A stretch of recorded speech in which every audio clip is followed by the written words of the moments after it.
Pemkab Nagan Raya memperingati hari ulang tahun ke-20 yang jatuh pada 10 April 2022.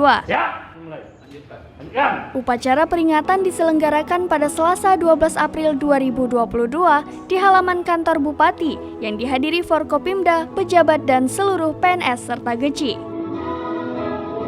Bupati Jamin Ideham yang bertindak sebagai inspektur upacara mengajak semua unsur agar terus memajukan Nagan Raya yang merupakan kabupaten pemekaran dari Aceh Barat.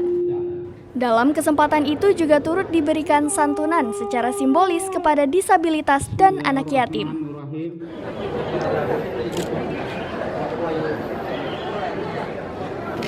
Dari Sukamakmur, Rizwan, Serambion TV.